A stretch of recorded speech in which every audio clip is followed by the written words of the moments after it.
Where did European sabers come from?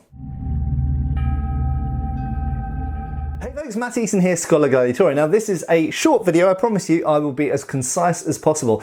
Now this is a question from my Patreon channel. I'm looking at it now, from Alex Cheng. Thank you very much to Alex. I've had some interaction with Alex over the years, and I asked my patrons recently to put a bunch of questions because I'm getting back into my stride doing regular videos, and if there were any relatively easy or quick things that I could answer.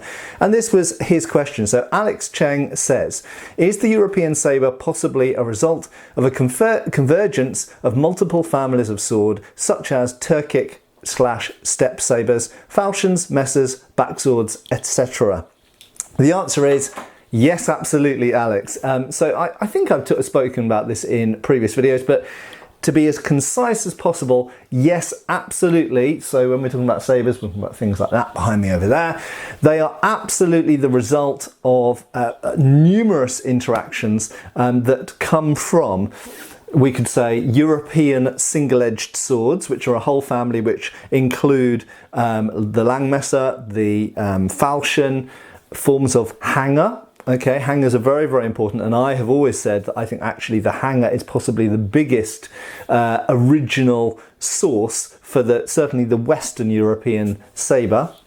And the backsword, incidentally, and I don't think it's any coincidence that we see some of the earliest enclosed hilts, basket hilts, on hangers from the 15th century, pretty much from the middle of the 15th century onwards.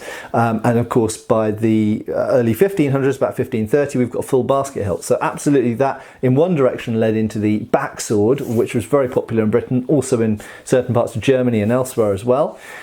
Yes, absolutely, obviously, certainly in Eastern Europe, we've got a lot of influence from the Ottoman Turkish Empire, other earlier Turkic groups of people. If we go all the way back to the sort of 7th, 8th, 9th centuries with the Avars and various other people in the East. Later, if we fast forward to the sort of 12th, 13th century, we've got the Mongolian spread of technology as well, which doesn't just affect Europe, of course, but also Chinese swords and Japanese armour, for example. So huge influence. And then, of course, we've got another later influence, certainly in, as far as Britain's concerned, you could say an influence from India as well. But India itself was influenced by Persia, hence the reference to Indo-Persian weapons, through Afghanistan and directly from Persia. And of course, we've got all across North Africa with the Byzantine weapons as well that were influenced by people. They were in contact, obviously, the Ottomans, the proto-Ottomans, but then also various other people in the sort of Balkans, and then across the Middle East into North Africa as well. So yes, to cut a long story short, it's an insanely difficult topic, and I have attempted a few times to map out how I might do this as a big video. And I just think it's too damn complicated. I don't think anybody could do this topic justice without a massive book. Maybe I'll try it one day. Do you think that I should? Do you think I should actually try and map out the main influences to what ended up as the European military saber? But absolutely 100% it's from European weapons like the hanger and subsequently the backsword.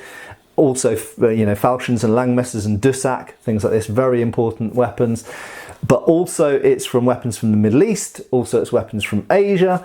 Incredibly complicated topic, and yes, they all cross-influenced each other, as we know. Sometimes sabers influenced swords in China and Japan as well later on, and India.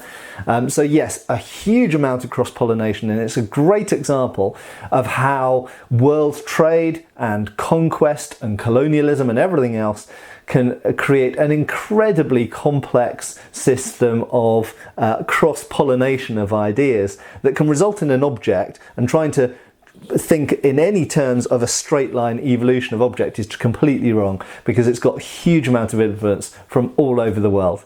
I hope this has answered the question, even if I've kind of dodged the question slightly. You're welcome as well, not just my patrons on Patreon, but you're welcome as well to ask questions underneath my channel. Obviously I can't answer them all, but if it's something particularly interesting and particularly pertinent to this channel, then absolutely I might give it my attention. It might go on a waiting list, but maybe I'll be able to get around to it. So thanks a lot for watching. Questions welcome underneath. Obviously, thanks again to the patrons, and I will be answering answering other questions that patrons on Patreon have specifically put to me as well in the future. Cheers for watching, folks.